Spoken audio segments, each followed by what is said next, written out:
कौन ब्रह्मा का पिता है, कौन विष्णु की मां, शंकर का दादा कौन है, हमको दे बता। ये जानने के लिए कृपया सुनिए।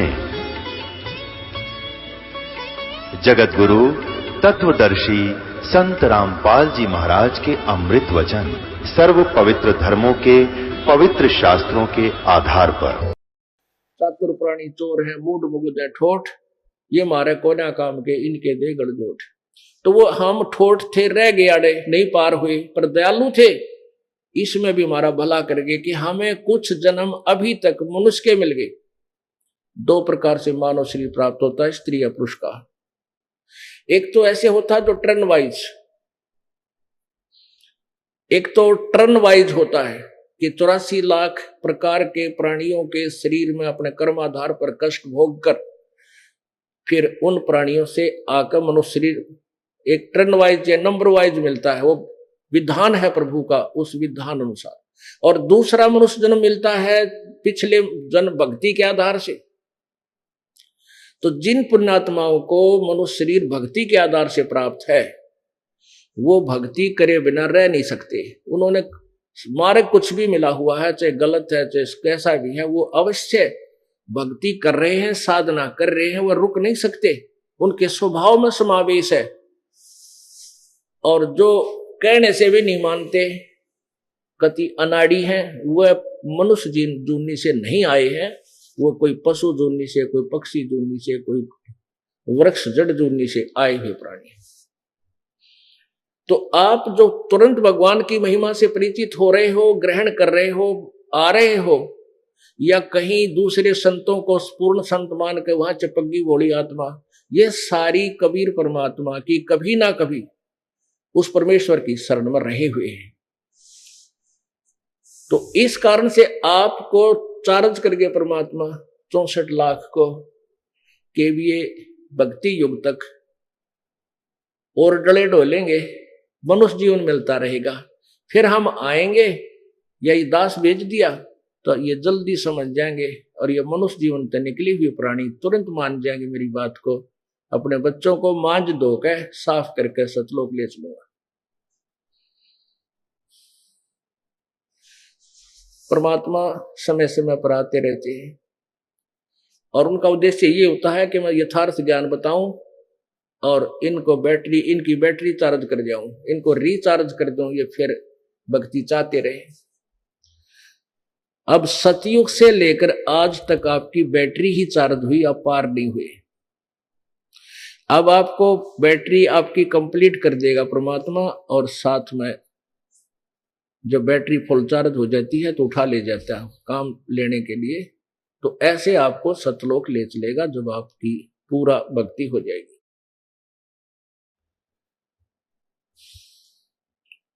यही वेद प्रमाण कर रहे हैं और परमात्मा भी यही कह रहे हैं। चारों युग में संत पुकारे, कूक कहा हम हेल रे, हीरे माणक मोती वर्ष है, ये जग चुगता ढेल रे। परमेश्वर कबीर जी कहते हैं कि चारों युग में मेरे से परिचित संत, उन्होंने भी आवाजें लगाई, अपनी वाणी बोली। जैसे आदरणीय धर्मदास साहिब जी ने, आदरणीय दादू साहिब जी ने, आदरणीय मुल्कदास साहिब जी ने, आदरणीय नानक साहिब जी ने, आदरणीय गरीबदास साहिब जी ने, आदरणीय गीसा दास साहिब जी ने, इन्होंने भी कबीर परमेश्वर की महिमा कलम तोड़ कही है। और कहते चारों युग में मेरे संत पुकारे और कूक कहा हम हेल रे। हमने भी आवाज देकर, रुक के मार मार कर, हेला दे देकर आवाज लगाई, ये सत्य तत्व ज्ञान बरसाया कहा। और हीरे माणक मोती वर्षे, ये हीरे मोतियों की वर्षा, तत्व ज्ञान रूपी हीरे मोती की वर्षा हम कर रहे हैं। और ये जग चुगता ढेल रे, ये फिर भी डले ढो है। आन उपासना रूपी ये डले ढो रहा है, गलत साधना करने में ही ये लगा हुआ है। गोता मारूं स्वर्ग में, जा बैठूं पाताल, गरीब दास ढूंढता फिरूं अपने हीरे माणिक लाल। कबीर परमात्मा जी कहते हैं कि मैं अपनी प्यारी आत्माओं को खोजता फिरता हूं, वह कितना भी पा जाओ मैंने वहीं से ढूंढ लाऊंगा, चाहे वो किसी मजहब में है, किसी जाति में है, मेरी पूर्व जन्म के संस्कारी बच्चे, उनको ढूंढ कर लाऊंगा। एक दिल्ली के अंदर सम्मन नाम का मनियार था। मनियार कौन होते हैं? पहले गांव गांव में जाकर के बहन बेटियों को चूड़ियां पहनाया करते थे, मनियार बोलते थे उनको। कांच की चूड़ियां होती थी और दोनों पति पत्नी यही कार्य किया करते थे। उनका एक पुत्र था सेऊ, शिव था उसका नाम, वैसे सेऊ कहा करते थे। अब उस सम्मन और सेऊ और नेकी उनकी पत्नी थी, सम्मन की, सेऊ उनका पुत्र था। इन तीनों प्राणियों ने परमात्मा का नाम ले लिया था। एक समय परमात्मा कबीर जी शेख फरीद और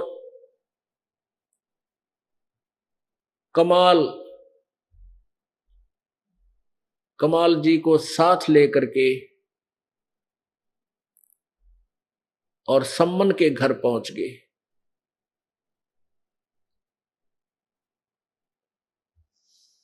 अब जैसे हमने कथा सुनी थी श्री कृष्ण और अर्जुन की, अर्जुन को अभिमान हो गया था कि मेरे जैसी सेवा, मेरे जैसा तेरा साथी सेवक कृष्ण जी और नहीं हो सकता। अब कृष्ण जी ने उसका भ्रम तोड़ना था कि अर्जुन तेरा नंबर तो बहुत दूर है, सेवका मत है। तो मोरध्वज राजा के घर चले गए थे और वहां जाकर के मोरध्वज राजा ने अनुष्ठान किया हुआ था कि अपने पुत्र ताम्रध्वज को राज तिलक कर दूं और मैं संन्यास ले लूं राज तय। तो उस अनुष्ठान के दौरान कोई भी साधु संत आ जावे, जो भी डिमांड करे वो मना नहीं कर सकता, मना करे तो उसको श्राप का डर रहता है और उसका अनुष्ठान खंडित हो सकता है। तो कृष्ण जी और अर्जुन दोनों एक साधु रूप बनाया, दोनों साधु संत रूप बना के और एक माया का शेर बना लिया। तो वहां जाकर के राजा से कहा मोरध्वज से कि हमें आहार कराओ। राजा ने कहा ठीक है महाराज। तो श्री कृष्ण जी ने साधु रूप में कहा कि पहले हमारे सिंह को आहार कराओ। जो आज्ञा महाराज। कि और सुन ले, ये शेर मांस खाता है। अब जो आज्ञा महाराज। और सुन ले, ये मनुष्य का मांस खाता है, पशु पक्षी का नहीं। तो उसने कहा जो आज्ञा आप आज्ञा, आदेश तो वही होगा। और सुन, ये किसी अन्य पल्लेदार का मांस नहीं खाएगा कि देखो पल्लेदार पकड़ लिया और मार दो। तुम्हारे तीनों प्राणियों में से एक का मांस खाएगा। तो कहने लगा जो आज्ञा महाराज। अब ज्यादा ना विस्तार करके कहते हैं कि उस लड़के कहा कि तुम दोनों अपने पुत्र इस ताम्रध्वज को चीर के मेरे शेर के सामने डाल दो। ऐसा ही कर दिया गया और श्री कृष्ण जी ने फिर उसे जीवित भी कर दिया। अब ये लीला हम बार बार सुना करते थे, जिस आधार से हमने श्री कृष्ण जी को भगवान मान लिया। इसके पैरेलल लीला मालिक की आपको सुनाता है दास। तो अर्जुन को ये, अर्जुन का कालजा धड़क धड़क रहे और कृष्ण जी बोले देख ले भाई, तू कहता मैं सेवक हूं, सेवका के घर तो बहुत दूर है भाई। इसी प्रकार कमाल एक लड़का 13 साल की आयु का मृत्यु को प्राप्त हो गया था। उनके कबीले वालों ने, उनके परिवार वालों ने उसको जल प्रवाह कर दिया था। कुछ कबीले ऐसे हैं जो ना जलाते हैं ना जमीन में गाड़ते हैं, वो जल प्रवाह कर देते हैं शव को। अपने परंपरा से सारे इकट्ठे होकर एक फूस का एक बंडल सा बनाते हैं जो फ्लोटिंग होता है, तैरता है। उसके ऊपर उस लाश को, शव को रख देते हैं और उसको कपड़ा डाल के उसके प्रवाह कर, जल प्रवाह कर देते हैं। तो वो जल प्रवाह किया हुआ लड़का बहता हुआ दरिया में आ रहा था। सिकंदर लोदी दिल्ली के सम्राट का एक शेख तकी नाम का पीर था, गुरु। उसकी फड़क निकालने के लिए, उसका भ्रम निवारण करने के लिए, उसके जिद को पूरा करने के लिए परमात्मा ने उस मृत बालक को जीवित किया था। और सबने कहा था कमाल कर दिया कबीर जी, कमाल कर दिया। उसका नाम कमाल रख लिया था, अपने साथ बालक के रूप में रखा था। वो शिष्य हो गया और कमाल को ये भ्रम हो गया, बीच बीच में संगत में कहने लग गया था कि मेरे जैसी सेवा गुरु जी की कोई नहीं कर सकता। परमात्मा अंतर्यामी थे, उनने भी उस कमाल की फड़क निकालनी थी। एक बेटा सेवकों के घर बहुत दूर है, सेवा करने वाले, ये दिखाने के लिए वो शेख फरीद जो कुएं में 12 वर्ष तक उल्टा लटका था और परमात्मा ने उसके भ्रम निवारण किया था। बोले आदमी कुएं में उल्टा लटक रहा है, अन्यों का भगवान में देखूंगा, और कह रहा है भगवान निराकार है, फिर देखेगा क्या। इसी बात से वो शेख फरीद का सारा भ्रम निवारण हो गया था। अरे तेरा गजब भैया, सचमुच हम कर के रहे हैं, कह क्या रहे हैं। तो वो शेख फरीद भी परमात्मा के साथ रहे शिष्य बनकर, और कमाल भी शिष्य बनकर और पुत्र रूप में। उन दोनों को साथ लेकर सम्मन नामक मनियार अपने शिष्य के घर पहुंच गए। और कुछ समय पहले वो परिवार के जन यही प्रार्थना हो रही थी कि भगवान कदे हमारे घर पे भी आ जाएंगे हमारे गुरुजी। वो सेव कह रहा था रह के हमारे गुरुजी अपने घर आ जाता आनंद हो जा। परमात्मा अंतर्यामी होते हैं, उनकी वह तमन्ना पूरी करनी थी, वह प्रकट हो गए, पहुंच गए न लेकर। अब सम्मन मनियार भगत चूड़ी थोड़ी बेचा करता, परमात्मा की लीलागणी बताया करते दोनों पति पत्नी। जैसे कहीं चूड़ी पराण चले गए गांव में किसी बहन बेटियां ने, और वहां बैठ कर चर्चा शुरू कर देती थी भगवान की, हमारे गुरुजी ऐसे हैं, हमारे गुरुजी ने एक लड़का जीवित कर दिया, हमारे गुरुजी ने एक गाय मरी हुई जीवित कर दी, सिकंदर लोधी का ना जलन का रोग कितना ठीक नहीं होता, हमारे गुरुजी ने ठीक कर दिया है, बड़े बड़े लोग धनी हो गए। अब वो जो बैठ जाते तो सारा दिन मन माने 1-2 घर में जाते, बाकी सारा दिन कथा सुनाई जाते दोनों। वो और भी कम और कंगाल हो गए, थोड़े वित्तीय हालत कमजोर होगी। उस ऐसी स्थिति आ गई, कई बार खाने को भी अन्न नहीं होता था। परमात्मा पहुंचे दोनों भक्तों को लेकर के। अपने सम्मन ने कहा अपनी पत्नी नेकी से कि सदगुरुओं के लिए भोजन तैयार करो। दोपहर बाद का समय था, 4-5 बजे का, 6 बजे का, गर्मियों के दिन थे। अब वो नेकी बोली घर में एक भी दाना कोई ना, आज तो आटा भी नहीं है। सम्मन कहने लगा जाओ मांग लिया किसी पड़ोसन से, किसी पड़ोसी अड़ोसी से मांग लाओ गुआंडी से। वह नेकी कहने लगी मैं सदगुरु के आते ही गई थी जहां मुझे आशा थी, आज वो कोई भी उधारा नहीं दे रहा है और मजाक कर रहे हैं, टोंट कस रहे हैं कि आज तुमने क्या जरूरत है आटा मांगने की, तेरे गुरुजी आ रहे हैं वैसे तेरे घर भर देंगे। वो टोंट कस रहे हैं, इस उद्देश्य से ना दे रहे कि रोज गुण गाया करते हमारे गुरुजी नो कर दे, हमारे गुरुजी नो कर दे। अब वो इस उद्देश्य से अन्न नहीं दे रहे हैं, आटा नहीं दे रहे हैं कि आज इनकी बिरान माटी उलट दो। ये नो कहे देवता भी पूजने छोड़ दिया, हमने नो भी छोड़ दिए, आज पता लगेगा इन्हें। तो सम्मन कहने लगा ला तेरा चीर, तेरी या चूंदड़ी, इसको कहीं गिरवी रखाता हूं। वो नेकी कहने लगी उसकी पत्नी कि मैं एक ही मेरे पास चीर है, चूंदड़ी है, इसको लेकर गई थी, कोई इसको गिरवी भी नहीं रख रहा है क्योंकि ये फट चुकी है। अब सम्मन तो कलेजा पकड़ कर बैठ गया, ये भगवान मैं किसा नीच व्यक्ति, आज पहली बार मेरे घर पर भगवान मेरे गुरुदेव आए हैं और आज मैं इनको आहार नहीं करवा सकता। देख किसा दुष्ट हूं, किसी जन्म में मैंने कोई पुण्य किया नहीं, कैसा पापी प्राणी हूं, कैसा अपराधी हूं। बहुत चिंतित हो गया। अब नेकी कहने लगी आप ऐसा करो चिंता मत करो, कुछ विकल्प और निकाल लो इसका। नेकी ने, उनकी पत्नी ने कहा कि आप रात्रि में पिता और पुत्र दोनों जाकर चोरी कर लाओ और केवल 3 सेर आटा लाना, अधिक नहीं चोरी करना। अब सम्मन, वो छेऊ जो बेटा था शिव, वो प्रतिदिन परमात्मा की महिमा सुनता था, ज्ञान सुनता था, माता पिता से भी सुनता था। तो वो कहने लगा माता जी चोरी करना तो पाप होता है। अब नेकी कहने लगी बेटा चोरी को दान कर दे, उसमें पाप नहीं लगता। तो सम्मन कह शिव बोला माँ चोरी मन में खोट आए बिना वो नहीं, और खोटल आदमी भक्ति नहीं कर सकता। मैं आपकी यह बात कैसे स्वीकार करूं? कल तक तो आप मुझे शिक्षा दिया करते बेटा चोरी मत करना, चोरी मत करना, और आप खुद सलाह दे रहे हो।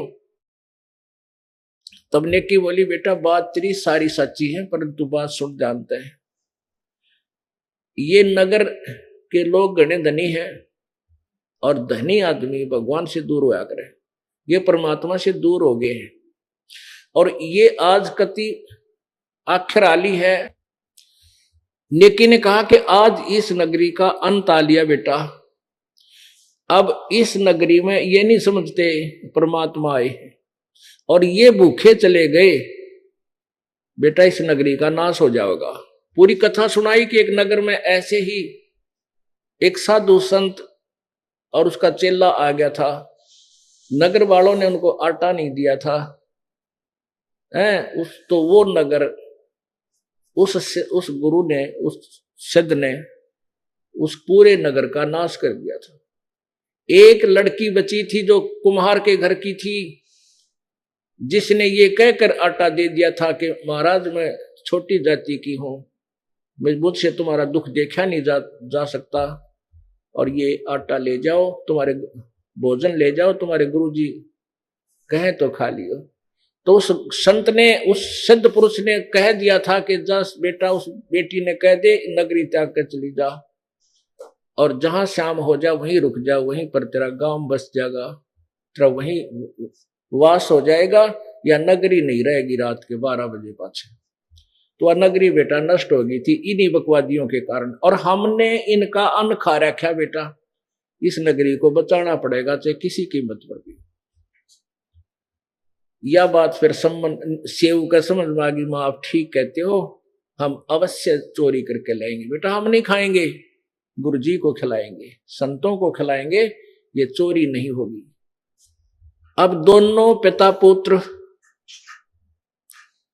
सम्मन और सेऊ रात्रि में चोरी के लिए चल पड़े 12 बजे से, और उधर से संतों से प्रार्थना कर दी सतगुरु सुबह वक्त से भोजन कराएंगे।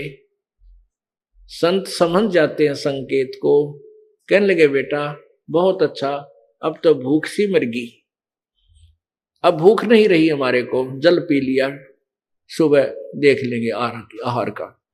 तो क्या हुआ कि दोनों पिता पुत्र ने जाकर एक सेठ के घर में, दुकान में एक सुराख कर लिया, अंदर प्रवेश, लेट का प्रवेश होने का, जिसने पाड़ बोल रहे, पाड़ लगाना, सेंध लगाना, वह सेंध लगा ली। और सम्मन ने कहा बेटा मैं अंदर जाऊंगा और सेवू तू बाहर खड़ा हो जाना, और 3 सेर आटा लेकर आऊंगा, उसको अगर मैं पकड़ा जाऊंगा तो पोटली बांध लूंगा चादर में, कपड़े में, और उसको फेंक दूंगा बाहर, तू लेकर भाग जाइए। तो सेवू कहने लगा पिताजी नहीं, मैं इस सुराख में अंदर में जाऊंगा चोरी करने, आप बड़े हो मैं बालक हूं, यदि मैं पकड़ा भी गया तो मुझे छोड़ देंगे बालक जान के। और पिताजी ये राजा इस सेठ का राजा तक पहुंचा है, और ये बहुत भयंकर सजा देता है, सजाए मौत भी दे देता है। तो सम्मन कहने लगा बेटा तू इकलौता पुत्र मेरा, अगर तू पकड़ेगा, तुझे सजा मौत दे देंगे तो मैं कैसे जीऊंगा, नहीं मैं जाऊंगा चोरी करने, बेटा तू मत जा। सेव बोला नहीं पिताजी मैं जाता हूं, और बालक की तो माफी हो जाती है। यूं कहकर वो प्रवेश कर गया, घर में बढ़ गए, चोरी करने के लिए बढ़ गया बेटा। और पिता ने कहा बेटा 3 सेर से ज्यादा मत लाना। लड़के ने जाकर आटा ढूंढा अंधेरे में, और फिर वो अंदाजा सा 3 शेर गाल लिया और एक फटी पुरानी जो चद्दर थी उसमें बांध ली गठड़ी पोटली सी।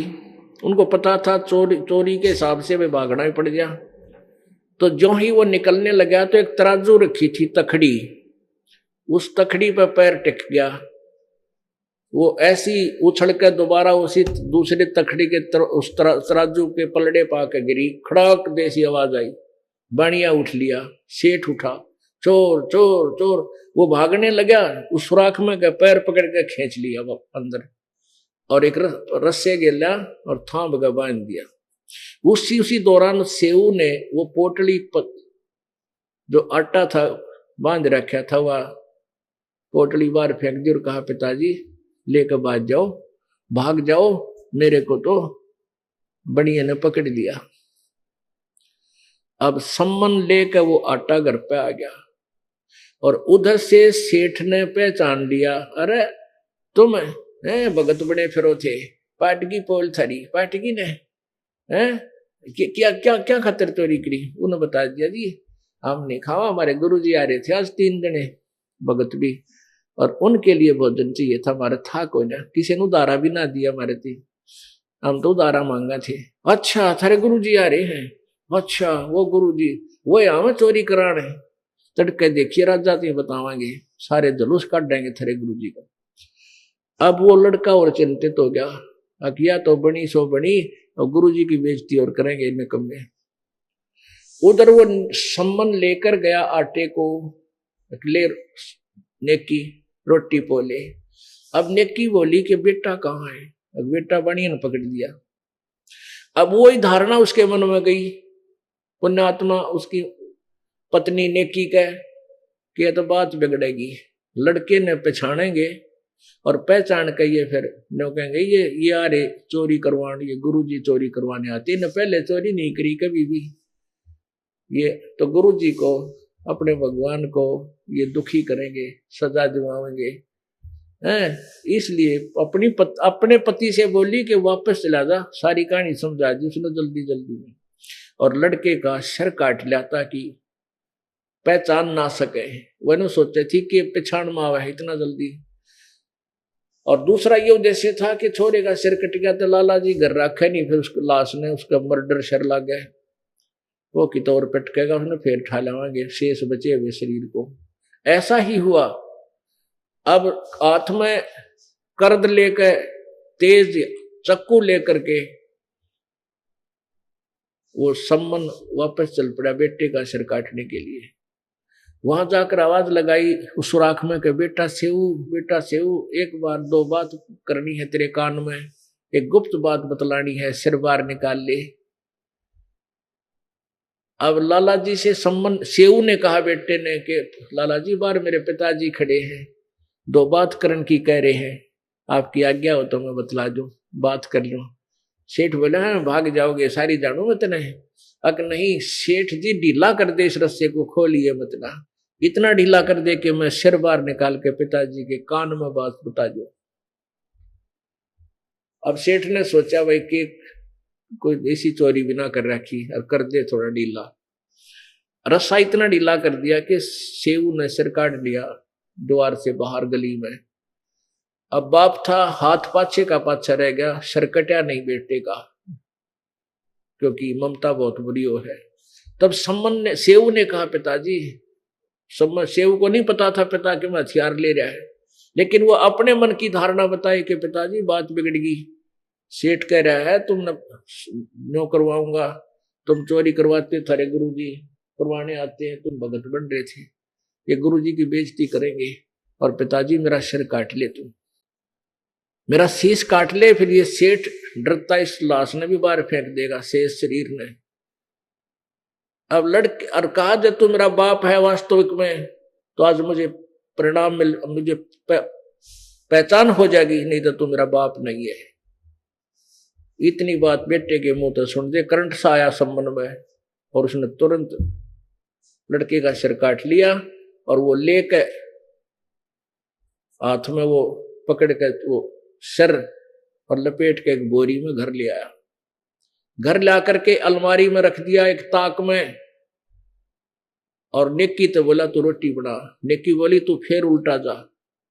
वो लाला जी घर नहीं रखा उस लाश को, वो बाहर की तरफ पटका होगा दूर जंगल में, और पीछे पीछे जाकर वह लाश उठा ला, उस शरीर धड़ उठा ला बच्चे का। वो सम्मन फेर गया। लाला जी ने तो चौड़े भीड़ी धरती होगी, बात बिगड़ गई, तू मर गया।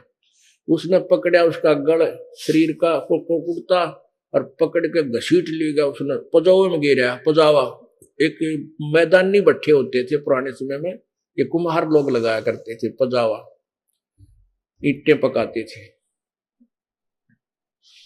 मटके भी पकाते थे, उसमें ऐसे खंडर से होते उनमें पटका जाके। तो सम्मन ने देखा और उसने क्या किया इतने दौरान में, अपना जो सुराख बनाया था दीवार में वो वापस ईंट लाके और मिट्टी गारा थे लीप कर रेत रात मार के ऐसा कर दिया, पाड़ लग गया को नहीं, वो सुराख ना होया। लेकिन वो पैरों की जो लकीर थी, घिसट थी, निशान थे, वो दूर की दूर घिसरता हुआ जा रहा था। उनको देखते हुए देखता देखता सम्मन वहां पहुंच गया जहां बेटे का धड़ पड़ा था। उसको उठा के कंधे लाके घर लिया।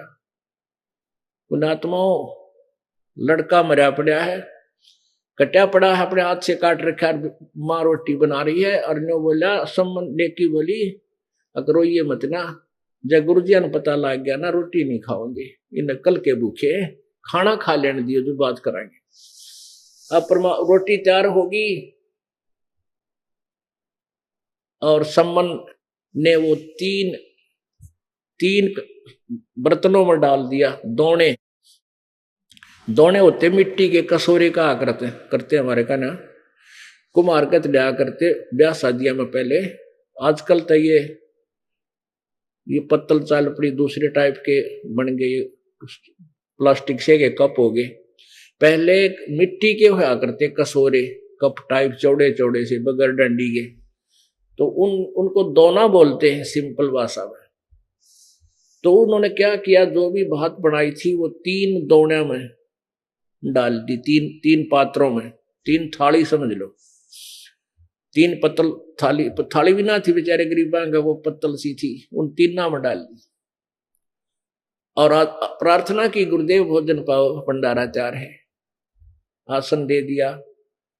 जब परमात्मा भी बैठ के, दोनों सेवक बैठ गए, तो परमेश्वर ने कहा कबीर जी ने कि भाई तुम भी आ जाओ और 6 जगह कर लो, इसने सारे बैठ के खावाएंगे, 3 हम और 3 तुम, और आज प्रेम से इकट्ठे बैठ के खाओगे बेटा, आ जाओ। अब आगे धर्म संकट में यह बात बिगड़ेगी, गुरु जी को पता चलेगा, नाटा नोटी बतेरी करी पर नहीं माने, तो वो 5 में डाल दी। 5 स्थान पर 5 विभाग कर दिए उस 3 जगह के खाने के। परमात्मा ने कबीर जी ने कहा नहीं भाई 6 जगह करो। वो कहने लगे जी लड़का खेलन जा रहा है, देर तो होगा, कोई बात नहीं आ जाएगा जब आओगा, पर 6 जगह करो। वो 6 जगह करवा दिया, राजाओ बैठ जाओ। अब उन न मुश्किल माचरी भाई लड़के के बारे में और गहराई से ना पूछ ले, कदे रोटी ना खावे, कहीं ये आहार ना करें गुरुदेव। तब परमात्मा ने कहा आओ सेऊ जी मिलो ये प्रसाद प्रेम, बेटा चोर कटा शीश कटा कर चोरा के साधों के नितक सेम। ओए होए होए, सेऊ धड़ पर शीश चढ़ा और बैठा पंगत मां, और नहीं गहरा गर्दन कहियो ओ सेऊ ना। बोलो सतगुरुदेव।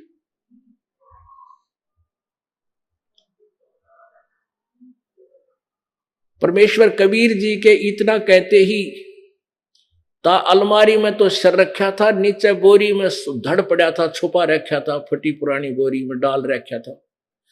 वहां से निकलकर ऑटोमेटिकली उस धड़ के ऊपर शीश अपने आप जुड़ के प्रभु कबीर जी की कृपा से, और वो लड़का उसी पंक्ति में आकर बैठ गया अपने माता पिता के पास।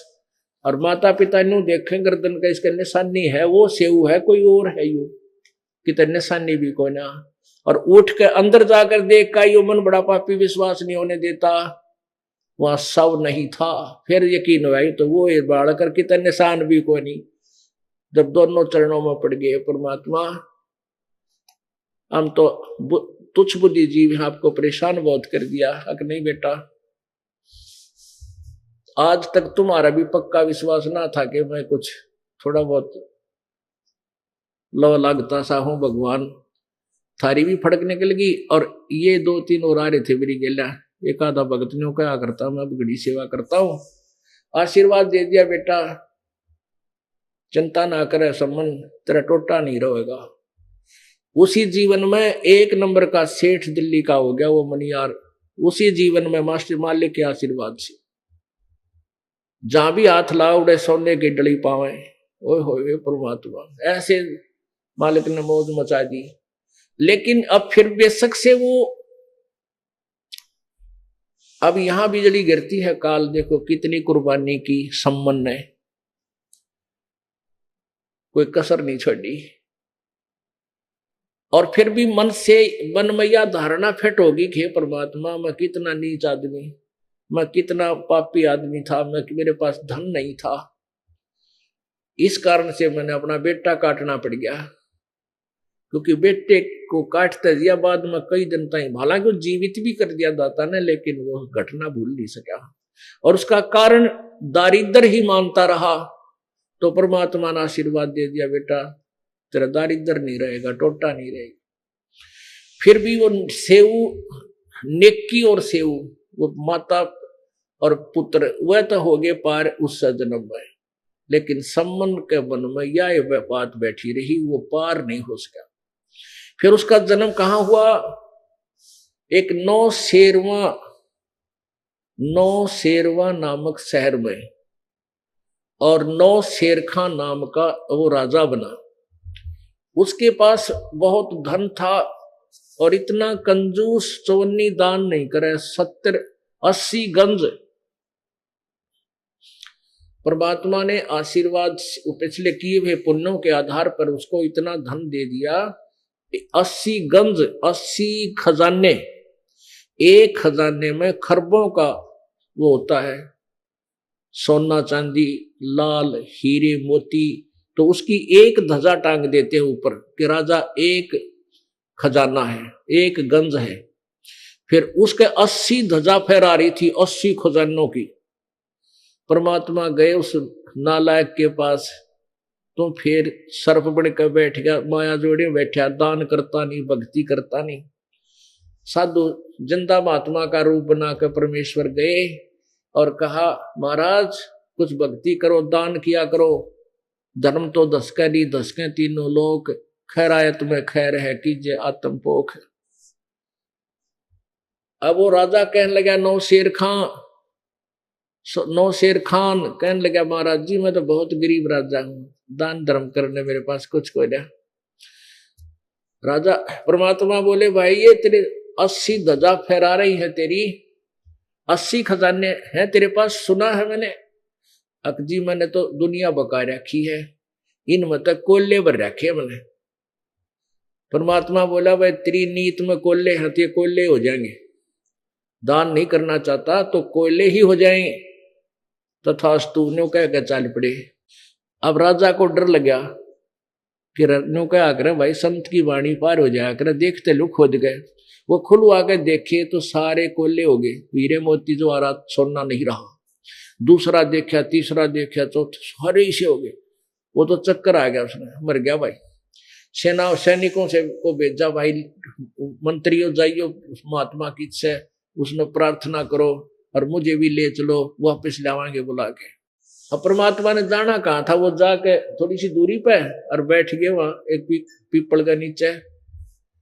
बस मंत्री गए, महाराज जी माफ कर दो, हमारे राजा से गलती होगी। बोला भाई राजा आवे जब बात पड़े। फिर वो गए दौड़े दौड़े, जी आपको बुलावे महाराज जी। अकड़े चाल नंगे पैरों बाज लिया हो।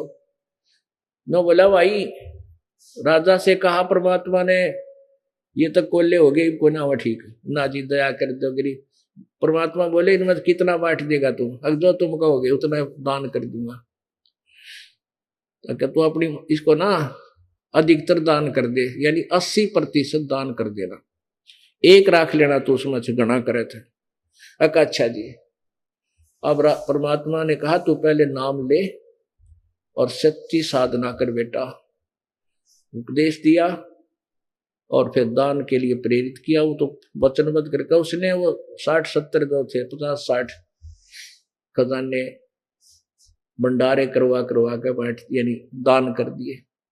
अब जब दान कर दिया, यो मेरा बड़ा बदमाश है, कहते वो दान दून कर दिया तो फिर उसके मन में आया रहा मैं अच्छा पागल हूं। एक बाबा जी के कहने सारे दान कर दिया, ये सारा धन रखता तो अच्छा न्यू करता, घोड़े खरीदता, फलाना करता, अच्छे महल बनाता। इतना सोचते सोचते उसकी मृत्यु होगी। अब मृत्यु होगी, किया हुआ दान उसको फिर मिला। वो बलख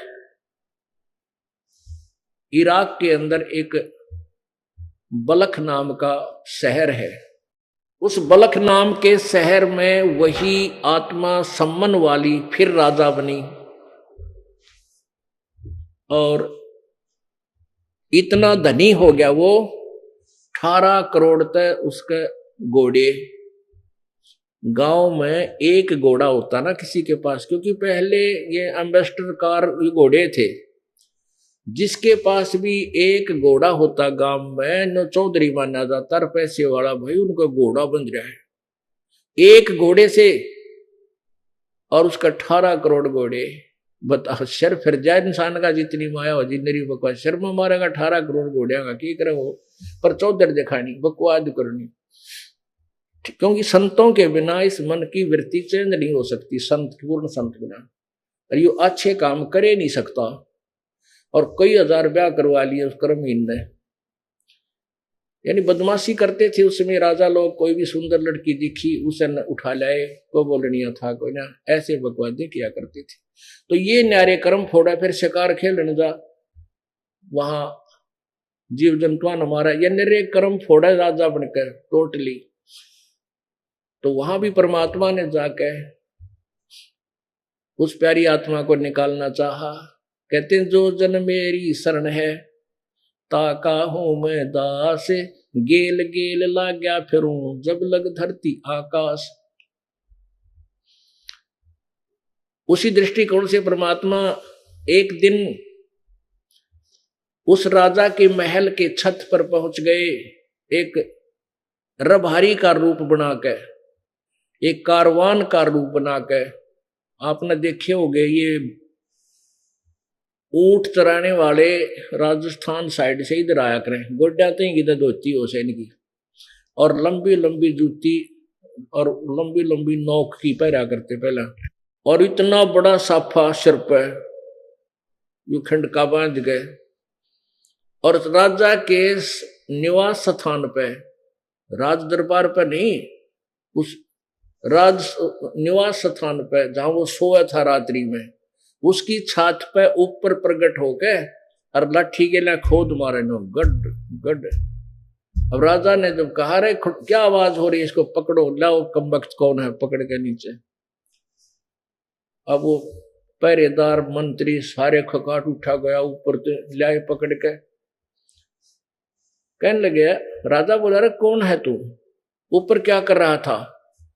परमात्मा बोले मैं ऊंटों वाला हूं भगत, मैं ऊंट चरा रहा था वहां दूरी पे, और मेरा एक ऊंट गुम हो गया, और ऊंट ढूंढता मैं तेरी छत पे ढूंढू था, कदे यहाँ ऊंट आ गया ऊपर छत पे।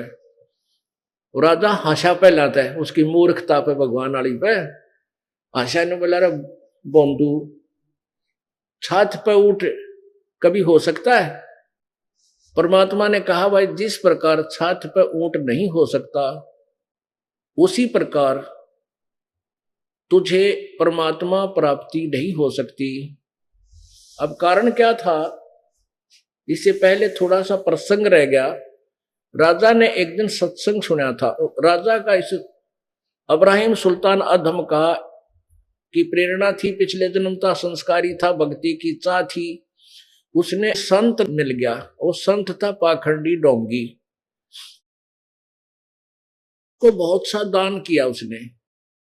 एक दिन राजा ने एक बहुत अच्छी अंगूठी बनवाई जो लाखों रुपए की थी, एक अंगूठी, हीरे पन्ने जड़े, इतनी मोटी चौड़ी छाप बनवा रखी।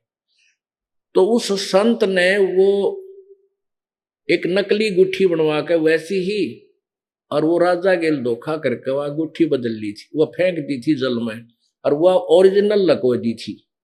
ये दिखाने के लिए एक दिन राजा को नौका विहार पर ले गया वो संत जो नकली था, और वहां उसने उस अंगूठी को अड़पना था, नकली अंगूठी साथ ले रहा था जेब में। राजा से बोला जब बीच दरिया में जा लिया कि राजन ये अंगूठी कैसी है? राजा ने कहा ये 1 लाख रुपए की तैयार हुई है महात्मा जी, दिखाना मुझे। उसने निकाल के दिखा दी। अच्छा, वो नाविक को कहता रहे ध्यान से चला कदे तू गिर कहीं भंवर में ना ले जाना। राजा का ध्यान तन्योन हो गया, वह गुट्ठी बदल कर दूसरी हाथ में ले ली और वह ओरिजिनल गाल ली जेब में, और उसको कहता राजन हमारे ये किसी काम की नहीं, दरिया में फेंक दी। राजा ने सोचा भाई महात्मा के ये तो चाड़ा पड़ा है, इसके लिए तो सोना मिट्टी है, ये कुछ इच्छा ही नहीं रखता, और ज्यादा श्रद्धा होगी। कुछ दिनों के बाद पोल पाटेगी, उन गुरु चेलिया की लड़ाई होगी। चेले ने वह सच्चाई बता दी, वह गुट्ठी दबी दबाई पागी उस संत के आसन के नीचे मिट्टी में दाब रखी, वह पकड़वा दी। तब वो संत तक कैद में ठोक्या उसने, और भी कोई संत आसपास पावा था, उसको सबको पकड़वा लिया और उनसे प्रश्न करे कि बता भगवान कैसा होता है, कैसे मिलता है, मुझे मिलाओ अभी तुरंत, नहीं तो चलो जेल के अंदर। वो 360 संत जेल में बंद कर दिए और वो चाकी पीसे थे। तब परमात्मा ने कहा था कि जैसे ऊंट छत पर नहीं जा सकता, क्वाइट इम्पॉसिबल, ऐसे ही जिस प्रकार तू भगवान अल्लाह की तलाश कर रहा है तुझे कभी नहीं मिल सकता, क्वाइट इम्पॉसिबल। संपूर्ण संत की खोज कर, जो तेरी कुरान शरीफ में लिखा हुआ सूरत फुरकानी 25 में 25 की आयत नंबर 52 से लेकर 59 में न्यू कहकर अंतर ध्यान हो गए। अब सामने तो आदमी एकदम ना दिखे, कलजा पाट जा, सहमते चक्कर खा के गिर गया। और वहां जो 360 वो संत बंद कर रखे थे भगत, ये संत नकली कौन बनते हैं?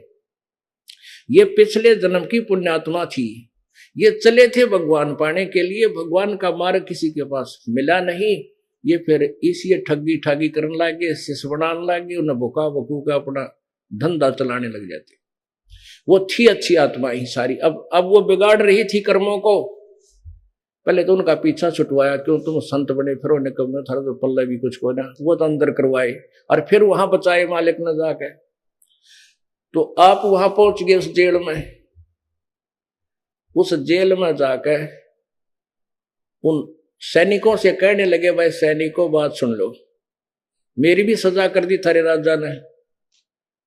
और वो सैनिक वो सिपाही बोले आ जाता है, ले पकड़ एक चक्की तू भी पीस। वो चक्की पीसने की सजा दिया करते, पहले आटा पिसवाया करते, अब भाई सेना का आटा बन जाएगा, इनकी खाल उतर जाएगी।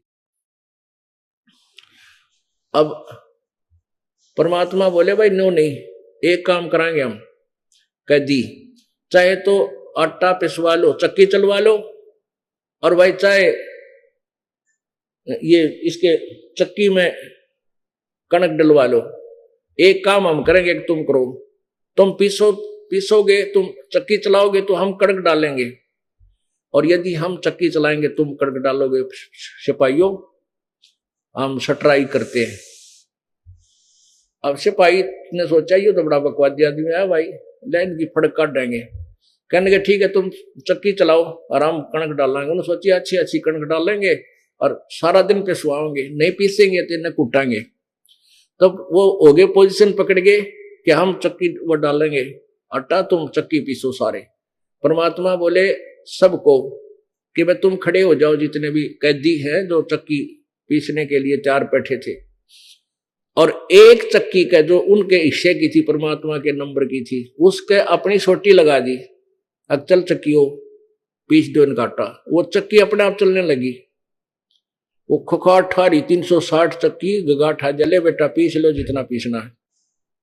अब वो किसे पीसे थे, वो तो दूर हट गए एकदम सारे सिपाही, और उन नकलियां तो बोला संतों से आंख बंद कर लो, पशुओं तुम मरोगे फिर। अरे आंखें बंद करो, सब ने आंखें बंद की, खोलो आंखें खोली तो जंगल में खड़े दूर। परमात्मा बोले भाग जाओ, इसकी सीमा से पार कर जाओ ना तो फिर बंद करेगा। वो बाज गए, जूती छोड़ छोड़ गए बाबा जी, सारे कित गए। अब उधर से राजा के पास ये सूचना गई कि वो एक जादूगर आया था, सारी चक्की चला गया और सब कैदी निकाल ले गया। घर पे पता चला कि राजा के पास भी आया था वो, तो राजा अभी सचेत हुआ है, अचेत हो गया था। चक्की चलती देखने के लिए फिर भी वहां पहुंच गया तो कैद में, वहां देखा वो चक्की चल ही रही थी और राजा के पास के जाने के बाद वो फिर बंद होगी, इसलिए कि कहीं उस सैनिकों को सजा ना दे दे, सिपाहियों को झूठ बोलो थे तुमने जान के काटे हैं। अब उसके बाद परमात्मा कुछ दिनों के बाद एक राह चलते का रूप बना के, यात्री का रूप बना करके, यात्री रूप में शाम के 6-7 बजे गर्मियों में राजा के रेजिडेंशियल प्लेस, उसके जो जहां वो रहता था उसके रेजिडेंस में पहुंच गया। और वहां राजा सामने बैठा था बढ़िया कुर्सी आसन पे, सैनिक आसपास खड़े थे, सेवादार। परमात्मा जाकर बोले भाई ओ सराय वाले, धर्मशाला वाले, एक कमरा किराए पर दे दे, मैंने रात काटनी है, सुबेरा चला जाऊंगा। बोल के कीमत लेगा इसे कमरे की। अब राजा उसके मुंह की तरफ देख रहा है, हंसा है कि वो बोला आदमी कीता गया यात्री। वो कहने लगा कि ए बोले आदमी। राजा बोला के बोले यात्री, ये सरा नहीं है, ये सराय नहीं है, ये धर्मशाला नहीं है, ये तो मैं राजा हूं, मेरा राजमहल है। परमात्मा बोले भाई तेरे से पहले इसमें कौन रहा करता और उससे पहले कौन था? वो राजा बोला मेरे माता पिता रहते थे, और भाई उससे पहले मेरे दादे परदादे, और उनके माता पिता, फिर उनके वो कहाँ गए? ये कहाँ गए सभी? ये तो अल्लाह खुदा को प्यारे हुए। और तू कितने दिन रहेगा पौड़ी बूच इसमें? जब अपनी मृत्यु का नंबर आवा है ना, जब कलजा धड़का आदमी का मैं भी मरूंगा, फिर यह सरा नहीं था तो उसने महल समझ रहा है, नो कह कर एकदम अंतर्जान हो गए। अब कांप गया बैठा बैठा उस धर्मशाला वाला कति, कांपा मर गया, चक्कर खा गया और पड़ गया जमीन पे। अब वो उखड़ा उखड़ा रहने लग गया संसार तेरा गजब हो के सांग भाई, कोई संसार में सभी ने मरना है।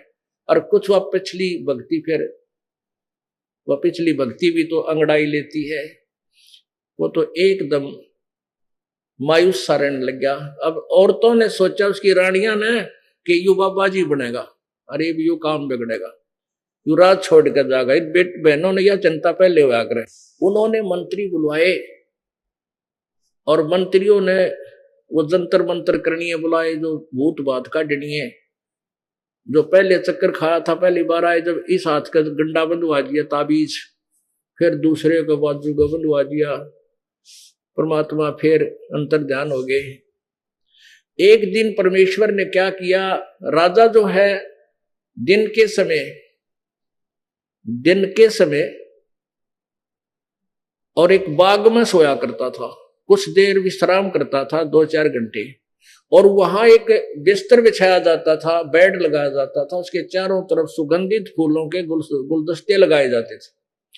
और वो ड्यूटी एक सेविका की लगाई जाती थी, नौकरानी की, जिसको बांदी बोलते थे उस समय। उनकी ड्रेस रानियों से अलग होती थी। एक दिन परमेश्वर ने एक बांदी रूप बनाया, नौकरानी की वेशभूषा पहनी, स्त्री रूप धारण किया, और राजा की वो बेड खूब अच्छी तरह बिछा के, चारों तरफ सुगंधित फूल सजा के, और स्वयं लेट गए उसके ऊपर स्त्री रूप में। अब राजा जब विश्राम के लिए आया, उसने देखा कि नौकरानी और मेरे बेड पे सो रही है। इसकी इतनी हिम्मत होगी, इतना दिमाग खराब हो गया, कौन है ये?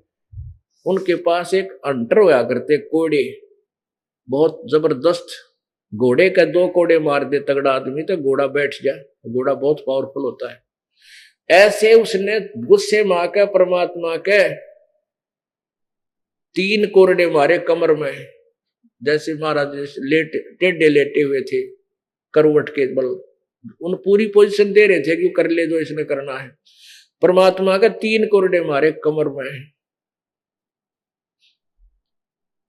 और 3 निशान न्यारे न्यारे हो गए, कपड़ा भी फट गया।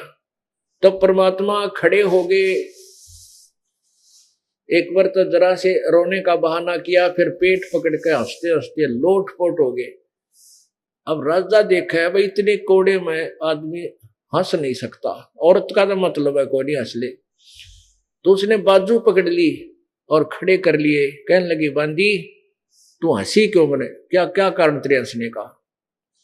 तन्नो बोले परमात्मा बांदी रूप में कि भाई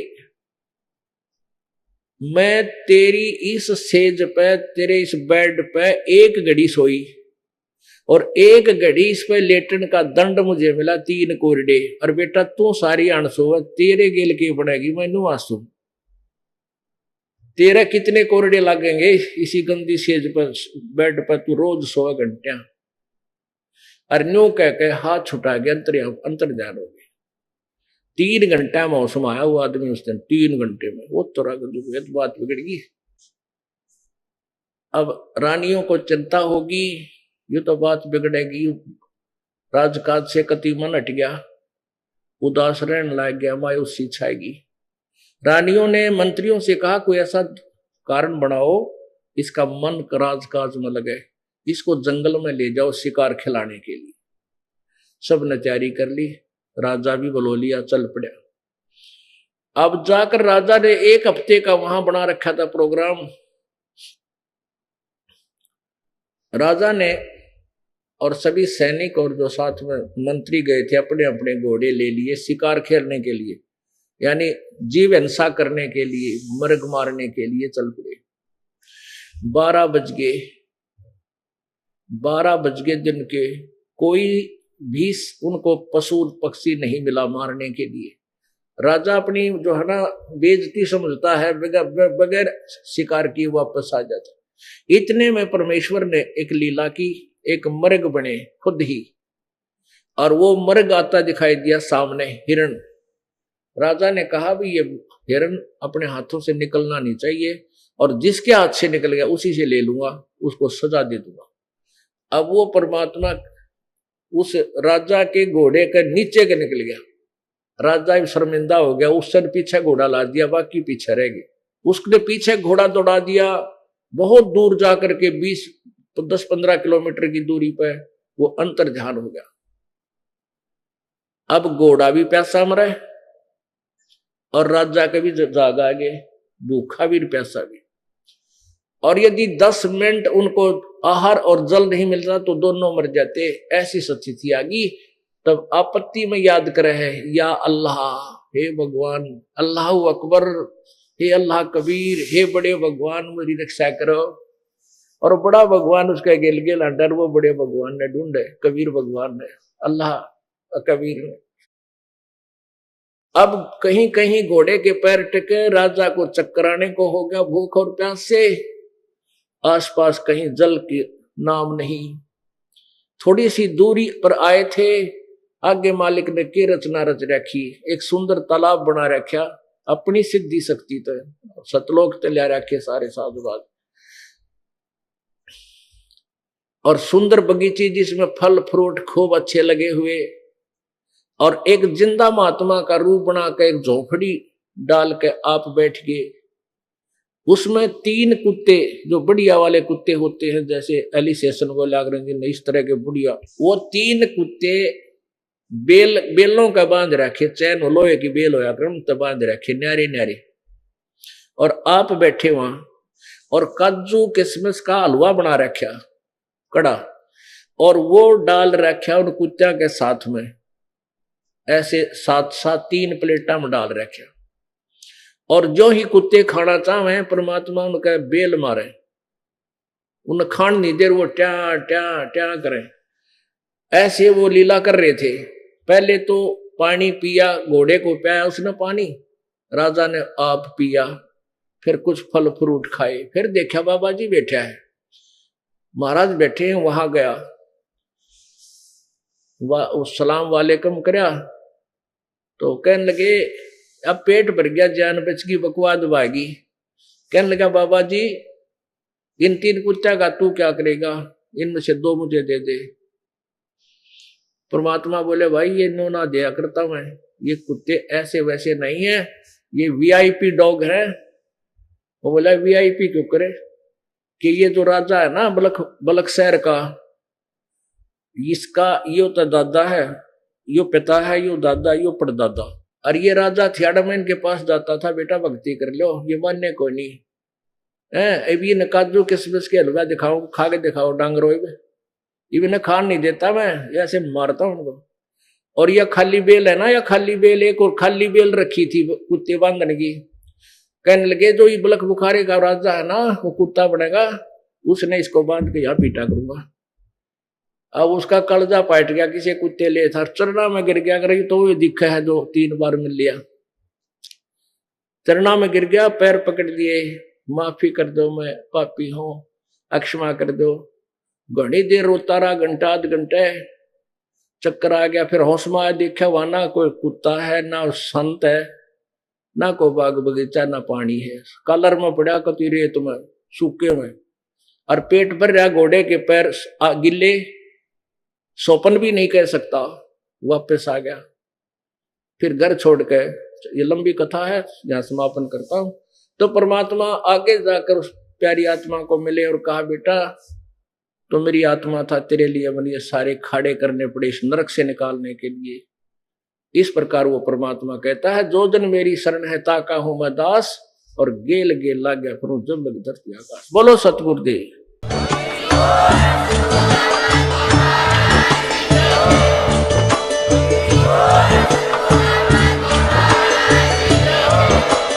आप सुन रहे थे जगत गुरु तत्वदर्शी संत रामपाल जी महाराज जी के मंगल प्रवचन। अधिक जानकारी के लिए विजिट कीजिए हमारी वेबसाइट www.jagatgururampalji.org। संत रामपाल जी महाराज जी के शुभ आशीर्वाद से पूरे विश्व भर में 500 से भी ज्यादा नाम दीक्षा केंद्र हैं, जिन पर संत रामपाल जी महाराज जी द्वारा ऑनलाइन निशुल्क नाम दीक्षा दी जा रही है। अपने नजदीकी नाम दीक्षा केंद्र का पता करने के लिए संपर्क करें 8222880541।